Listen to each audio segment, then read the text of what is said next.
Arapaho law. Share fire, share roof. Mate by that, if both hearts say yes. We choose nothing tonight. Tonight, we alive. I found her half frozen in the snow, and from that night on, every sunrise after the storm taught me what it means to live like a man again. Wind River Basin, Wyoming Territory, Wyoming, December 1877. The wind cut like iron filings. I was checking fence along the basalt shelf above the creek, one post at a time, gloves stiff with frost and breath turning white in the dim. Wire sang under my palm, a thin, bitter sound. I liked that work. It was dull in the way a prayer can be dull, steady, honest, unforgiving. The storm had blown down from the Owl Creeks before noon and settled its jaw on the basin by dusk. Snow moved sideways. Canvas would have snapped to ribbons out here if I hadn't braced my wall tent under rock. I heard the land first. Wind, yes, but underneath it a wrongness, a small sound wedded to no pattern I knew. Something that didn't belong to the land. I kept my hand on the post and turned slow. The world was one color and one taste, white and metal. The ridge went blind under blowing grit of ice.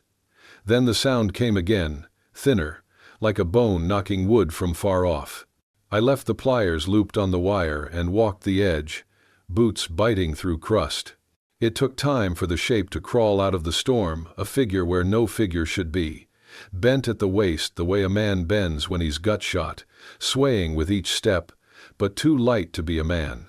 When she lifted her head, the braid moved like a black slash against the snow. Her dress was deerskin, beadwork torn, one shoulder split, bare feet. 10 steps more, and she folded forward without a word, the body still trying to keep a secret it couldn't keep. I didn't draw on her. Habit said rifle first. Something older in me said fire first. I went to one knee, slid my arms under her, and lifted. She was heavier than she looked, which is another way of saying she was alive. Her skin burned with the kind of cold that knows your name. I carried her into the lee of stone where my wall tent hunched under poles and rawhide lashings, canvas grumbling like a tired horse. Inside, the world came back in pieces. Lantern, stovepan glowing dull red, the stink of damp wool and old smoke. I set her on the cot and wrapped my spare blanket over her shoulders. She didn't flinch, didn't ask. Her eyes were open, steady as river stones, but far away in a place I couldn't reach. I put coffee on because a man needs work for his hands when his mind is bucking. I spoke only to the stove. "Stay," I said, as if fire was a thing that could break its word. For about 200 words now I've sounded like the kind of man who tells the truth, too close to his own teeth, and that's not far off. There's a weight that comes from keeping your talk short and your promises shorter.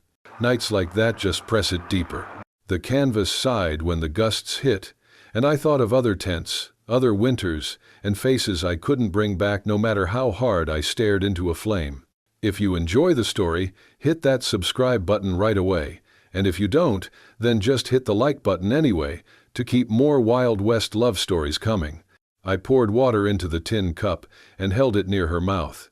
She took it with both hands and drank as if the fire itself had become water. Close like that I saw the beadwork on the dress Arapaho patterning, if memory served, triangles stepped like mountain shadows, thread darkened where someone had bled on it. The split at the shoulder had not been made by brush or bad luck. "Name?" I asked. Her breath came once, twice. "Tala," she said, the word small and firm at the same time. I gave her mine. "Whit McKenna." She nodded once, as if names were promises we didn't need to shake on. I stoked the fire and felt the old itch between my shoulder blades. That means a man is about to host trouble. I had no proof yet. Out here you learn to trust shapes the way you trust stars, closest thing to law we have. The shape of her dress and the shape of the split and the shape of her leaving tracks with bare feet told the story as well as any court. Snow hit the canvas in handfuls. The poles creaked. She drew the blanket higher. I kept to the far side of the stove and let the quiet decide what came next. Quiet's a better judge than I am. When she shivered, I moved the cot closer to the stove and stood there like a fence post that had figured out how to worry. I found the small sewing kit I keep in a tin with my extra matches, set it near her, and backed off. A woman who's been handled doesn't need more hands. She watched me the way the wounded watch a field, calculating distance, shelter, exits. "You soldier?" she asked at last. "Was," I said. One word can carry a lot of graves. She looked at the lantern, not at me. "Blue coat once," she said, like a weather report. There was no accusation in it, only an inventory of facts the wind refused to carry away. "I keep fence now," I said, "and cows that don't know my name and don't need to." The fire steadied. Her eyes didn't. They held the quiver of a bow at full draw. I cut a strip from a buffalo robe and laid it near her feet. "For wrapping," I said, "till we find you, Boots." She didn't say thank you, she didn't need to. She took the strip and bound her feet, slow, careful, each motion a small treaty with pain. The beads on her dress caught the light and made constellations I did not recognize. "Eat," I said, pushing the pan of beans across the crate we used for a table. She ate like a person who had seen food go missing when a man blinked. When she finished, she set the spoon down and met my eyes for the first time since speaking her name. "Snow take tracks," she said. "Men still find." I don't ask questions when the answers are already marching toward my door. "We'll set more wood under the overhang," I said. "I'll hang a second tarp. Then we sleep in turns." She listened like a scout, not a supplicant. "I keep fire," she said, tapping 2 fingers on the stove rim. The gesture had more dignity in it than any prayer I'd heard in a church. I pulled my coat off and set it around her shoulders. Pride cuts, but cold kills. She let it stay. Outside, the wind found another gear. The whole basin leaned into it, and the canvas shook with a noise like bones in a bag. Years fall off a man in weather like that, years he didn't want back. I checked the rifle and leaned it within reach. She noticed. Her mouth set, not hard, just decided. "I'm not your trouble," she said. "I know," I said, "but trouble likes company." We spoke no more. Night does this thing where it comes all at once when there's snow, no twilight to soften the blow. The lantern threw a coin of light onto the tent roof, and the rest of it belonged to Wyoming. I could feel the riders my mind had invented moving across the ridges. I could also feel the way the tent changed with a second breath inside it. There's a rule I've learned. The first hour with a stranger decides the next year. It's not a law. Laws need judges. It's just a working truth. She lay on her side nearest the stove, blanket tight under her chin, my coat over that, her braids spilled like a river that had mislaid its bed. I sat at the flap with the rifle upright and my back to the pole. When the fire dropped its voice, I fed it. When it grew proud, I starved it back to steady. The work kept my hands from trying to dig the past out of a ground that had frozen over for good reason. At some point the wind forgot about us. That's how it felt anyway. The tent stopped shuddering, and the night developed ears. I heard every click the stove made, every shift of her weight, every lie the boards told as they settled. I'd have said the world held its breath if I believed the world ever breathed for a man like me. "Wit," she said in the near dark, making my name sound like a thing she meant to keep track of. "Yeah." "Sacred law," she said. "Arapaho. Share fire, share roof." She paused. "Mate by that, if we choose." She left the last part hanging like a rope you're not sure you can trust. The tent waited with us. "We choose nothing tonight," I said. "Tonight we alive." "Yes," she said. The word had bones in it. I listened to her breathing change shallower, slower, and let time do what it does to a man who's given up believing in it. Went past me without asking permission.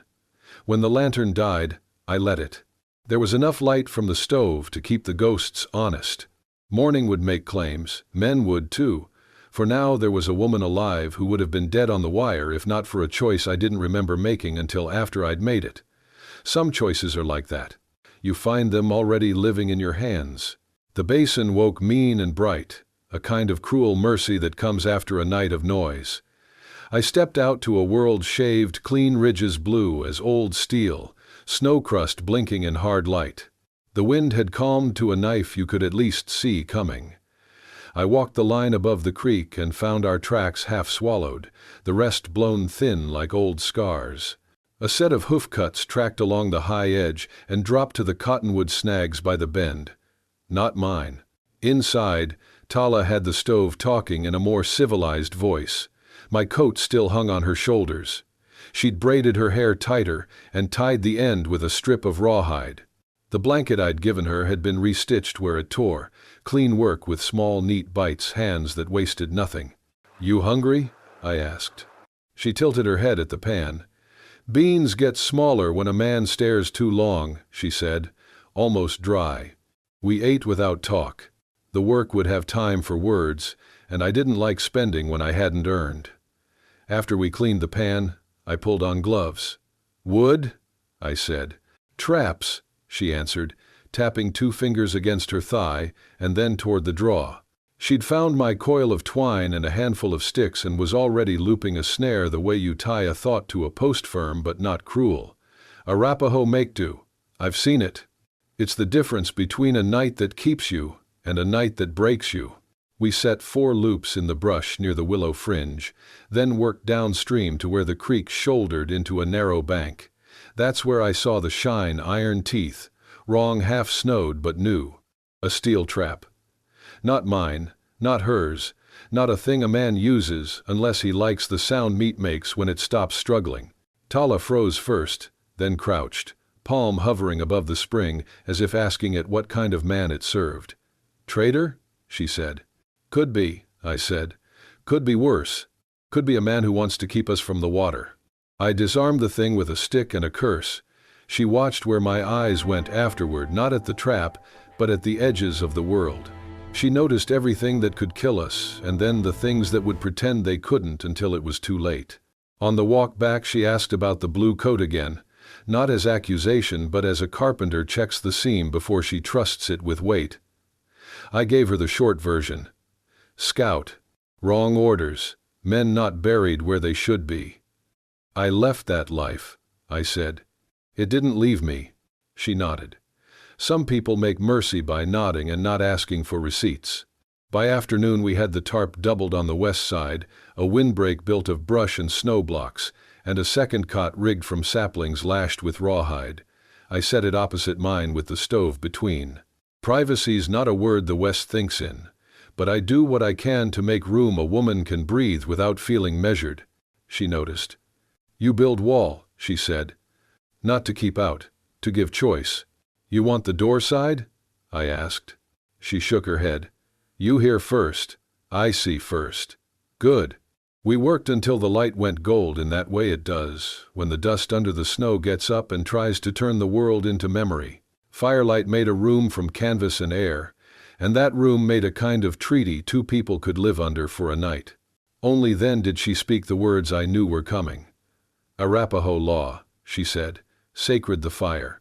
Share it with a man and sleep under his roof. You belong together if both hearts say yes." She paused. "I won't use law to chain you. Chains do not make a mate." "I won't use kindness to buy you," I said. "Trades for goods, not souls." They had goad, the Dale and flashed and road see. Her mouth moved a fraction toward something that wasn't a smile but had been near one once. "Good," she said. We did small things then, the kind that set a life in place without telling it what to be. She stitched the tear at her shoulder and I threaded a new guy line through the ridge seam. When the fire settled, I laid my Winchester across my knees and checked the action by feel. She watched my hands, not the gun. "Men who put traps by water," she said after a while.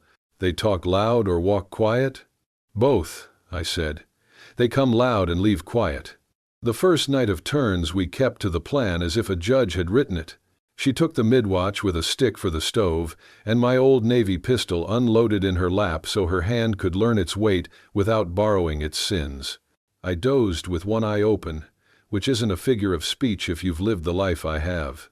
Toward morning, a sound at the tarp brought me up with the rifle in my hands and a word on my tongue that could have meant halt or hell depending how a man heard it. Tala's hand landed on my forearm, light, certain. "Fox," she whispered.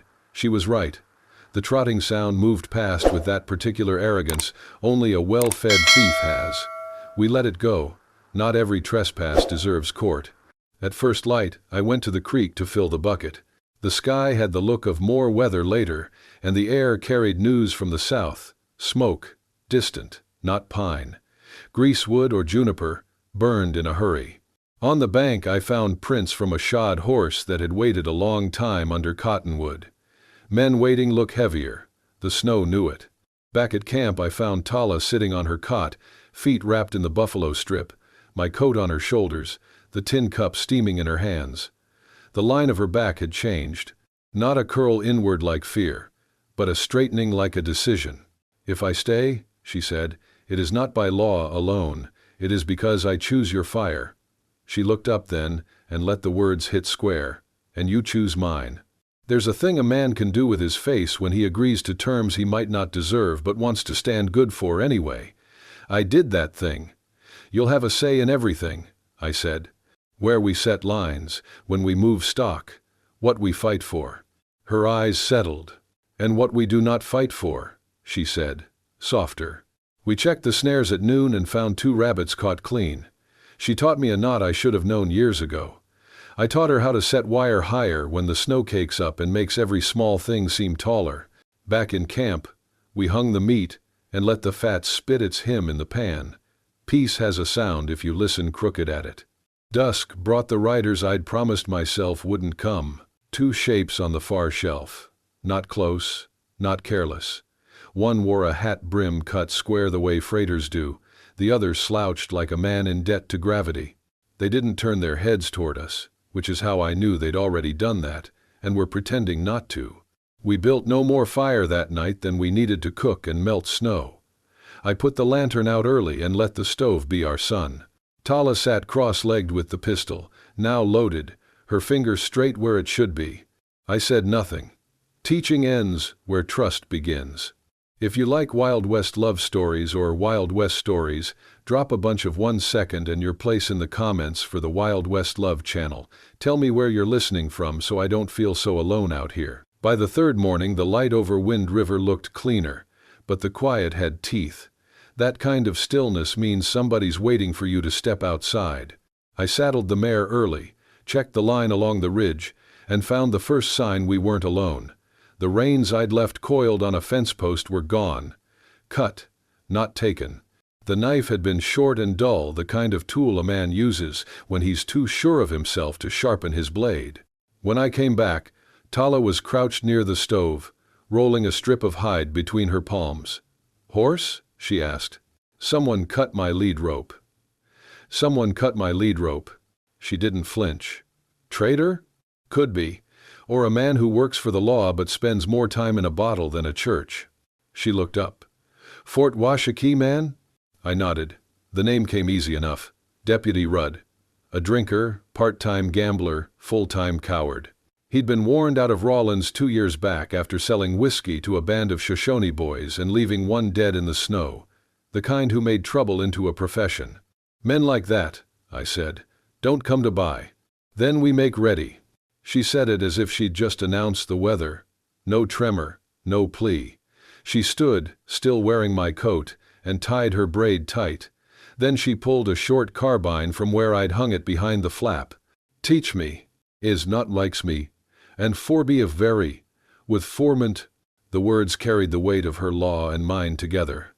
I checked the chamber, made sure the gun was clean, and handed it over butt first. "Dry fire," I said. "Squeeze, don't jerk. Breath in, half out, then press." She aimed at the post. The motion was smooth, instinctive.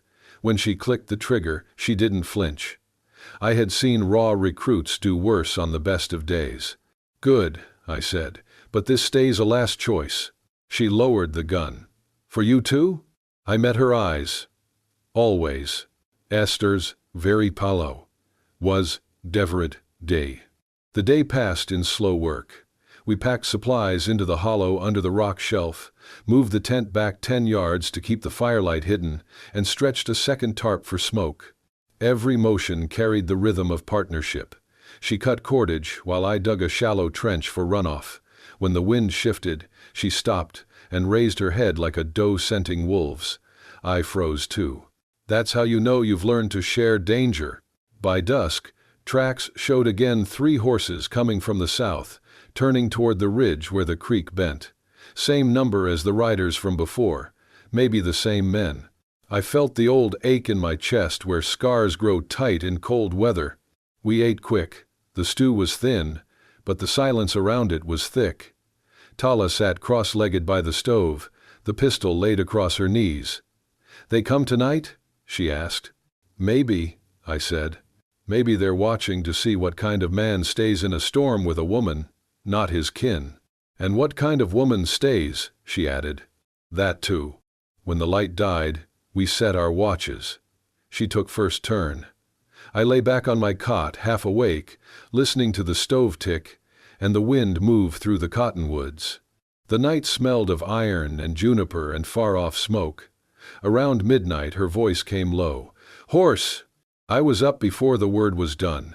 Outside, the snow carried faint shapes, riders on the far side of the creek, one lantern flickering yellow. They weren't close enough to shoot, but close enough to count. "They don't hide," she whispered. "They don't need to," I said. "They think we're weak." She glanced at me. "We?" I nodded. "We." The lantern stayed another minute, then vanished into the dark. But the sound of hoofbeats took longer to die. When it did, I could still feel the ground humming beneath my boots. Back inside, she sat by the fire, her hands trembling only after the danger passed. "Tomorrow," she said. "We move?" "No," I told her.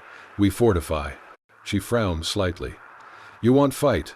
"I want choice. Moving means running blind. We know this ground. Let them come." She studied me for a long time before speaking again. "Then I fight with you." "I said I'd keep you safe."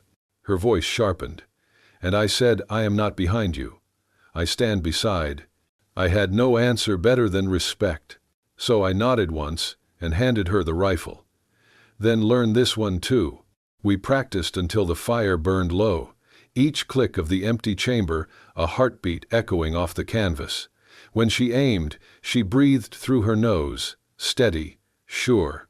By the last round of dry fire, I realized she was teaching me something too, that fear loses its footing when you share it. Just before dawn, I wrapped the horse's hooves with cloth to muffle sound, then checked the traps. One rabbit, caught clean.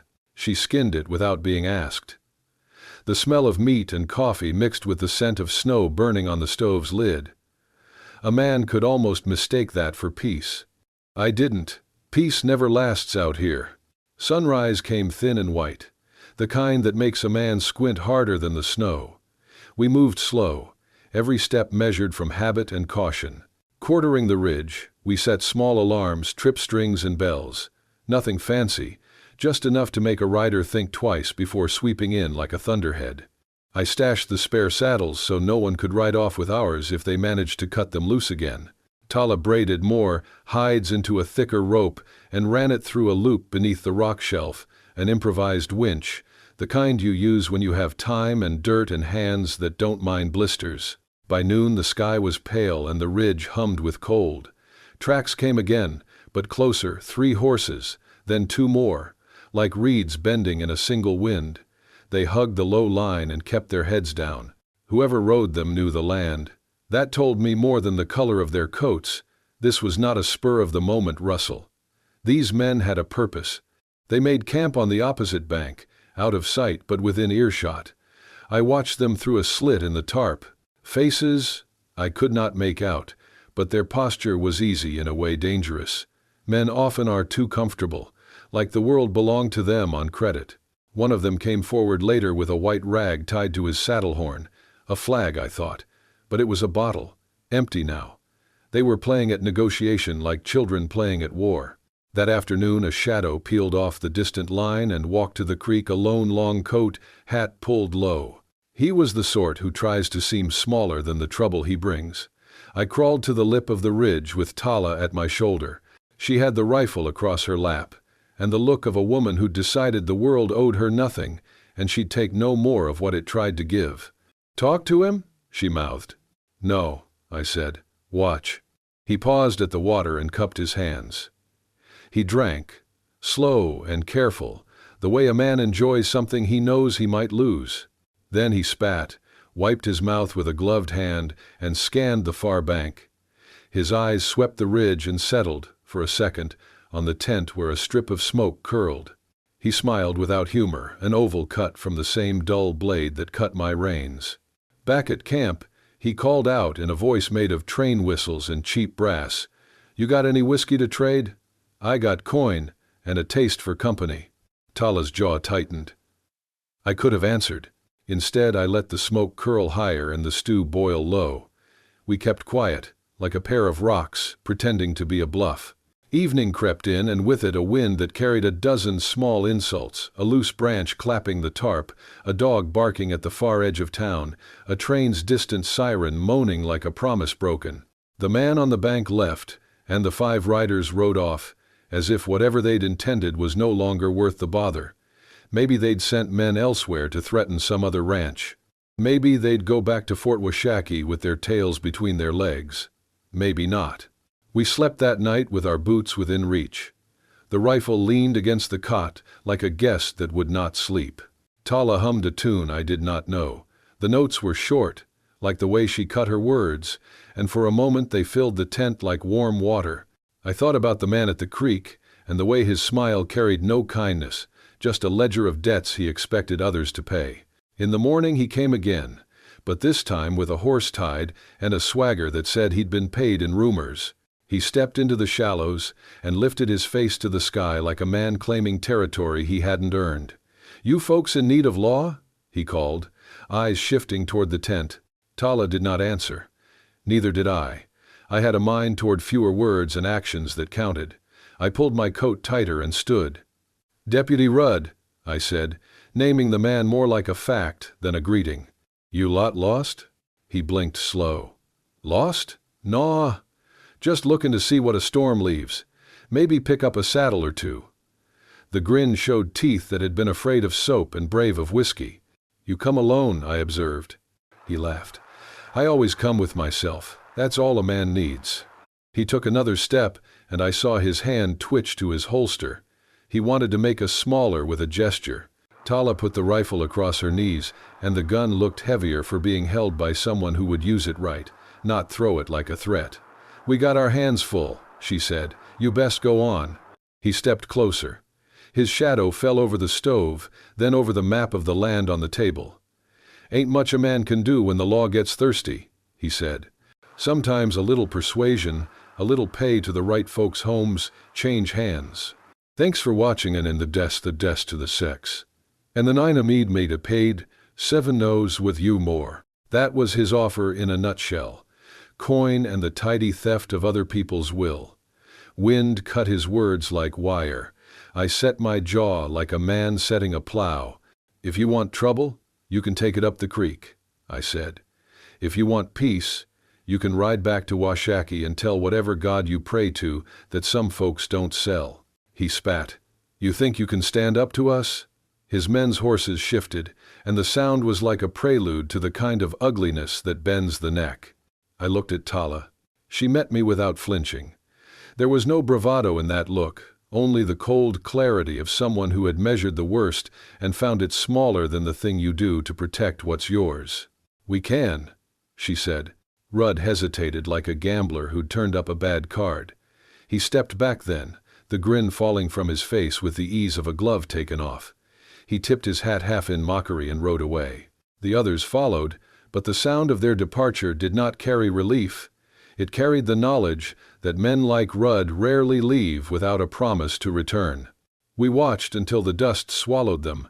Only then did Tala let herself exhale. She wiped her hands on her coat and looked at me as if we'd both turned the page on an ugly line. "You sure you want to stay?" she asked, voice soft as the thaw. I thought of the reins cut from the post, the ledger of my life written in scratches on split wood, and the quiet in the night that had teeth. I thought of the choice I'd made months ago when I decided not to leave, when the land had kept 1 foot in my shadow and the rest in the horizon. I thought of how, out here, a man's promises are the only things that age like fine leather. Yes, I said. For now. We make it so they know it'll cost them. She smiled then, a small thing but true. Then, we keep watch. So we kept watch. And the ridge kept its secrets. And the river ran like a wound healed enough to scar. Outside, the world kept testing the edges of us, morning by morning. But inside that canvas, the rhythm of two people standing side by side made a kind of answer. Whoever came to take what wasn't theirs would find the ground already defended by more than a single gun or a single man. They would find a pair who'd learned how to share danger, and that, as any man worth his name knows, is sometimes the only kind of strength left in a world that asks you to be small. Hey there, friend, take a moment and get yourself a full glass of water. Your body will thank you. The first shot came 2 days later, just as the sun broke over the ridge. It wasn't meant to hit. It was meant to speak. A bullet through canvas says, "We found you." I rolled from the cot, grabbed the rifle, and cut the stove's draft to kill the light. Tala was already crawling toward the back flap, pistol in hand. 3, she whispered. Same as before. The second shot hit the ridgepole, showering snow and splinters. Out the back, I said. We slipped into the narrow cut behind the camp where the wind had carved a shallow trench through ice and rock. That canyon was death to horses and men who didn't know its tricks, but I'd been mapping it for weeks. The ice formed a slick shelf over hard stone, and a thin stream ran beneath like a whisper. We crouched behind a fallen log. "You still want to stand beside me?" I asked. I said stand, she said, not hide. She was right. I grinned, despite the tension. Then we make them work for it. The plan came quick. We smeared rabbit fat on the slickest part of the ice, stretched a rawhide line low across the choke point, and waited. Tala watched the ridge while I covered the trail leading down. The first rider appeared as a shadow on the snow, rifle drawn. Behind him came 2 more, one with a star pinned crooked on his vest, Deputy Rudd. Even at this distance, I knew that slouch. He called out, "McKenna, got a warrant for you. Harboring an Indian woman. That's federal business." His voice had the swagger of a man who believed in paper more than principle. I answered flat. "Frontier justice is keeping people breathing, Deputy. You got no paper for that." He laughed. "You know what else keeps people breathing? Knowing when to surrender." The lead rider started down the slope, careful, testing the ground. The rawhide held. The second followed. When the third moved in, his horse hit the fat, slick stone and went down hard, screaming. The others jerked back, cursing. I fired once, aiming for the snow at their feet. Warning, not war. They fired back anyway. The canyon erupted in thunder. Tala fired next, her shot clipping the ice near Rudd's boot. He stumbled, dropped to one knee. She didn't fire again, just held her sight steady. The message was enough. The other men hesitated, realized this wasn't easy prey, and pulled back toward the ridge. Rudd shouted, "You'll hang for this, McKenna." "Then make sure the rope's clean," I yelled, and sent one more round into the snow near his horse. That broke them. They turned tail, dragging the fallen man between them, disappearing into the glare. Silence fell like snow. My hands shook only after it was done. Tala lowered her gun, breathing hard. "They come again?" "Maybe," I said, "but not today. And a comdies as of deard bin of res. And a set, never waiter." She stared at the blood streak melting across the ice. "You could kill," she said quietly. "I could," I said, "but I'd rather live." She nodded, then added, "We both live." We went back to the tent and found 2 holes through the canvas and 1 pot shattered. Small prices. The fire went up again, cautious but warm. We patched the roof with spare cloth, worked in silence, and ate what was left of the stew. When darkness settled, the canyon gleamed outside, like glass laid over all our mistakes. Later she touched my sleeve. "Your hands," she said, shaking. "It stops," I told her. "Mine too," she said. "That stops also." She reached across the narrow space between us and set her hand over mine. Her palm was rough from the day's work, warm from the stove. We stayed like that a long time, not lovers, not strangers, just two souls catching their breath in a place that had tried hard to take it away. If you're watching on TV, don't hesitate. Grab your phone and hit subscribe to my channel so you'll never miss out on our amazing characters. By the time the thaw began, the snow had retreated into the gullies like an old enemy too tired to fight. The land smelled of wet earth and juniper. Our camp looked battered but alive, patched canvas, stacked wood, a small gate I'd built from cut pine. Tala stood beside it, her braid shorter now where fire had singed the end during the fight. She traced a symbol into the gatepost with a burned stick, 2 crossing lines, Arapaho for joined paths. She didn't ask permission. She didn't need to. "You planning to move on when it warms?" I asked. She looked at the valley. "A woman can walk, but she always carries the place that saved her." "Then this place is half yours," I said. She smiled, not wide, just honest. "And half yours." We spent the next days working like settlers who believed spring was a promise and not a trap. We hauled stones for a new hearth, cleared brush, and planted the first posts for what might one day be a cabin. My shoulder burned, but I didn't mind. The ache meant life. Sometimes she'd sing while she worked low, almost humming. The words weren't mine to know, but they bent the air different. I'd heard hymns and drinking songs and marching tunes, but never one that made silence sound so full. At night, we sat by the stove and talked little. Some silences don't need filling. The crackle of kindling, the pop of resin in the pine. It was enough. Sometimes she'd mend the leather on my gloves while I whittled handles for tools we didn't yet have need of. We were building toward something unseen but certain, like 2 trees growing toward the same light. One morning a thawed trickle began to run beneath the rock shelf, singing in its own small voice. She said the river would wake soon, and when it did, it would come all at once, fierce, joyful, dangerous. I knew she was right. Spring never tiptoes in the high country. It kicks down the door. The day before the first real melt, I found her sitting on the rise above camp, watching the horizon burn blue. Her coat hung loose, the braid dark against her shoulder. I sat beside her without a word. The quiet between us had changed. It no longer held fear, just understanding.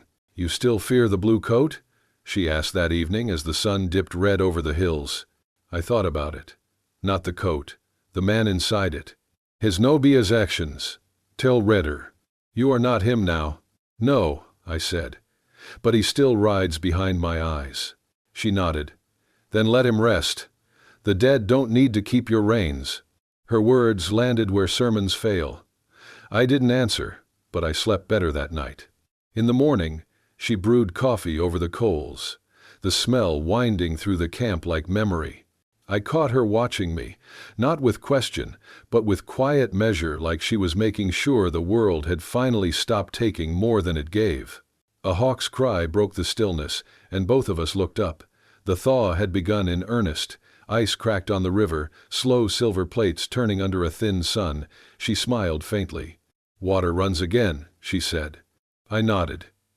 "Then we'd best follow it."